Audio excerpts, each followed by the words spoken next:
ನಮಸ್ಕಾರ, ನಾನು ನಾಗರಾಜ್ ಶೆಟ್ ಅಂತ. ಈಗಾಗಲೇ ಉತ್ತರ ಕನ್ನಡ ಜಿಲ್ಲೆಯ ಕುಮಟಾ ತಾಲೂಕಿನಿಂದ ಈಗಾಗಲೇ ನಾವು ಭಟ್ಕಳ ತಾಲೂಕಿನ ಮುರುಡೇಶ್ವರ ಭಾಗದಲ್ಲಿ ಬಂದಿದ್ದೀವಿ. ಈಗಾಗಲೇ ನಾವು ನೋಡುವಂಥದ್ದು ಈಗಾಗಲೇ ನಮ್ಮ ಗೋಕರ್ಣದಲ್ಲಿ ಏನು ಆತ್ಮಲಿಂಗದ ಒಂದು ಭಾಗ ಅಂತಂದು ಕೂಡ ಹೇಳುವಂಥ ಮುರುಡೇಶ್ವರದಲ್ಲಿದ್ದೀವಿ. ಈ ಮುರುಡೇಶ್ವರದಲ್ಲಿ 5 ಜಾಗದಲ್ಲಿ ರಾವಣ ಒಂದು ಆತ್ಮಲಿಂಗವನ್ನು ಎಸೆಯಿರುತ್ತಾನೆ. ಅದರಲ್ಲಿ ಮುರುಡೇಶ್ವರ ಕೂಡ ಒಂದು. ಧಾರೇಶ್ವರ, ಮುರುಡೇಶ್ವರ, ಗುಣವೇಶ್ವರ 5 ಜಾಗದಲ್ಲಿ ಎಸೆದಿರುತ್ತಾನೆ. ಮತ್ತೇನೆಂದರೆ ಇದು ಒಂದು ಪವಿತ್ರವಾದ ಪುಣ್ಯಕ್ಷೇತ್ರ, ನಮ್ಮ ಹಿಂದೂ ಧರ್ಮದ ಈಶ್ವರನ ಒಂದು ಪುಣ್ಯಕ್ಷೇತ್ರ. ಮತ್ತೇನಂತಂದರೆ ಅಲ್ಲಿ ವಿಗ್ರಹವನ್ನು ಕೂಡ ನೋಡ್ಬೋದು. ಮತ್ತು ಇಲ್ಲಿ ಕೂಡ ಹತ್ತಿರದ ಬೀಚ್ ಕೂಡ ಇದೆ. ಎಲ್ಲರೂ ಇದ್ರ ಮಜಾವನ್ನು ತಗೊಳ್ಳೋಕೆ ಬರ್ತಾರೆ. ಮತ್ತೇನಂದರೆ ಪುಣ್ಯಕ್ಷೇತ್ರ ಆಗಿರೋದ್ರಿಂದ ನಮ್ಮ ಧರ್ಮದ ಹಿಂದೂ ಧರ್ಮದ್ದು.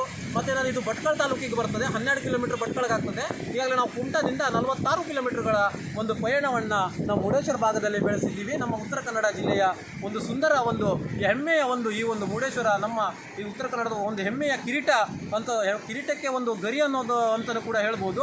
ಆ ಒಂದು ನಿಟ್ಟಿನಲ್ಲಿ ನಾವು ಈಗಾಗಲೇ ಪ್ರವಾಸಕ್ಕಂತ ನಾವು ಮುರುಡೇಶ್ವರ ಭಾಗದಲ್ಲಿ ಬಂದಿದ್ದೀವಿ. ಇದರ ಒಂದು ಸುತ್ತಮುತ್ತ ಗಾಳಿಯ ಒಂದು ಸುಂದರ ವಾತಾವರಣವನ್ನು ತಾವು ನೋಡ್ಬೋದು. ರಾವಣನ 5 ಎಸೆತದಲ್ಲಿ ಒಂದು ಎಸೆದಿರುವಂಥದ್ದು ಈ ಮುರುಡೇಶ್ವರದಲ್ಲೂ ಕೂಡ ಇದೆ.